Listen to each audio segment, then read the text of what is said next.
ഇത് പേഴ്സൻറ്റേജിനെ ബേസ് ചെയ്തിട്ടുള്ള ഒരു ക്വസ്റ്റ്യൻ ആണ്. ഇതിനകത്ത് പറയുന്നത് ഒരു കാൻഡിഡേറ്റിന് 30% മാർക്ക് കിട്ടി കഴിഞ്ഞപ്പോൾ അവൻ ആ എക്സാമിന് 45 മാർക്കിന് ഫെയിലായി.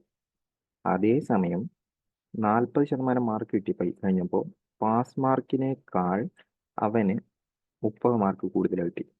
അങ്ങനെയാണെങ്കിൽ പേഴ്സൻറ്റേജ്, അതായത് നമുക്ക് ജയിക്കാൻ പാസിംഗ് മാർക്ക് എത്ര പേഴ്സൻറ്റേജ് ആണ് ചോദിച്ചിരിക്കുന്നത് ടോട്ടൽ മാർക്കിൻ്റെ. ഇതേ ടൈപ്പ് ക്വസ്റ്റ്യൻ നമ്മൾ ചെയ്തായിരുന്നു. ഇതിൻ്റെ ലിങ്ക് ഞാൻ വേണമെങ്കിൽ ഡിസ്ക്രിപ്ഷൻ ബോക്സിൽ ഇട്ടുതരാം.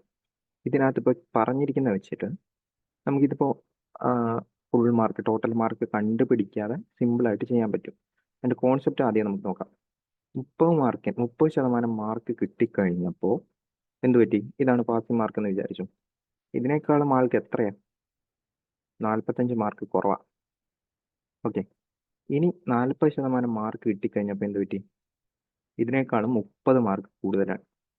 30 മാർക്ക് കൂടുതലാണ്. ഓക്കെ, അപ്പോൾ ഒരു ബേസിക് ഐഡിയ വേണ്ടത് ഈ 30%-ൻ്റെയും 40%-ൻ്റെയും ഇൻ ബിറ്റ്വീൻ ആയിരിക്കും പാസിംഗ് മാർക്ക് വരുന്നത്. അതങ്ങനെ വരുള്ളൂ. കാരണം 30-നേക്കാളും കൂടുതലും 40-നേക്കാളും കുറവേ നമ്മുടെ ഈ മാർക്ക് വരുള്ളൂ. ഓക്കെ, ഇനിയാണെങ്കിൽ ഞാൻ ഇങ്ങനെയാണ് വിചാരിക്കുന്നത്, ഇവരുടെ ഇടയ്ക്കുള്ള ഗ്യാപ്പ് 10%. ഇവരുടെ ഇടയ്ക്കുള്ള ഗ്യാപ്പ് 10%. ഓക്കെ, ഇവിടെയാണെങ്കിൽ ഒരു 45 കുറഞ്ഞു കഴിഞ്ഞാൽ, ഇവിടെ ഒരു 45 കുറഞ്ഞു കഴിഞ്ഞാൽ എന്ത് പറ്റും? അത് പാസിംഗ് മാർക്കിലോട്ട്, 45 കൂടിക്കഴിഞ്ഞാൽ അത് പാസിംഗ് മാർക്കിലോട്ട് എത്തും. ഇവിടെയാണെങ്കിൽ ഇവിടെ നിന്നൊരു 30 കുറഞ്ഞു കഴിഞ്ഞാൽ അത് പാസിംഗ് മാർക്കിലോട്ട് എത്തും. അപ്പോൾ ഞാൻ ഈ 45-ൻ്റെയും 30-ൻ്റെയും റേഷ്യോ എടുക്കുകയാണ്. 45-ൻ്റെയും 30-ൻ്റെയും റേഷ്യോ എടുത്തു കഴിഞ്ഞാൽ 3:2. 45-ൻ്റെയും 30-ൻ്റെയും റേഷ്യോ എടുത്തു കഴിഞ്ഞാൽ 15 വെച്ച് കട്ട് ചെയ്യാം, 3:2. അതായത് ഈ 3:2 എന്ന റേഷ്യോയിലായിരിക്കും ഈ പേഴ്സൻറ്റേജിനെയും അത് കട്ട് ചെയ്തിട്ടുണ്ടാകുന്നത്. ഈ 3:2 എന്ന റേഷ്യോയിലായിരിക്കും ആ പേഴ്സൻറ്റേജിനെ അത് കട്ട് ചെയ്തിട്ടുണ്ടാകുന്നത്. അപ്പോൾ 5 മാർക്കിന് കറസ്പോണ്ടിങ് ആയിട്ട് 10% എന്ന് എടുക്കാം. അങ്ങനെയാണെങ്കിൽ ഒരു യൂണിറ്റിന് കറസ്പോണ്ടിങ് ആയിട്ട് 2% എന്ന് എടുക്കാം. അങ്ങനെ അതല്ലെങ്കിൽ നമുക്ക് എന്ത് ചെയ്യാം? ഇതെന്ന് വെച്ച് കഴിഞ്ഞാൽ 6% എന്ന് എടുക്കുക. കാരണം ഒരു മാർക്ക് എന്ന് വെച്ച് കഴിഞ്ഞാൽ 2%-ന് ഈക്വലാണ്. ഓക്കെ, അങ്ങനെയാണെങ്കിൽ 3% എന്ന് വെച്ച് കഴിഞ്ഞാൽ 6 മാർക്കിന് ഈക്വൽ. അതുപോലെ തന്നെ ഇത് എത്ര ആയിരിക്കും? 4%-ന് ഈക്വലാണ്. അതായത് 40-നേക്കാളും 4% കുറവ്, 36%.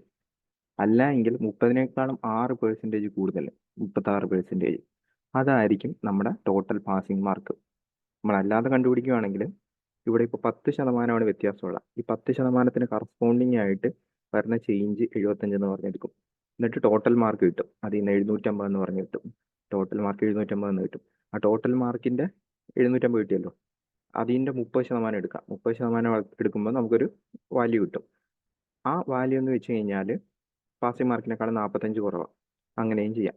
അല്ലെങ്കിൽ ടോട്ടൽ മാർക്കിൻ്റെ 40% എടുക്കുക. ആ ഇതെന്ന് വെച്ച് കഴിഞ്ഞാൽ പാസിംഗ് മാർക്കിനേക്കാളും 30 കൂടുതലാണ്. എന്നിട്ട് അവിടെ നിന്ന് പേഴ്സൻറ്റേജ് കണ്ടുപിടിക്കാം. അതിനേക്കാളും ബെറ്റർ ഇത് 2 സ്റ്റെപ്പിൽ നമുക്ക് ആൻസർ ചെയ്യാൻ പറ്റും. ഇതായിരിക്കും ഷോർട്ട് കട്ടായിട്ട് വരുന്നത്.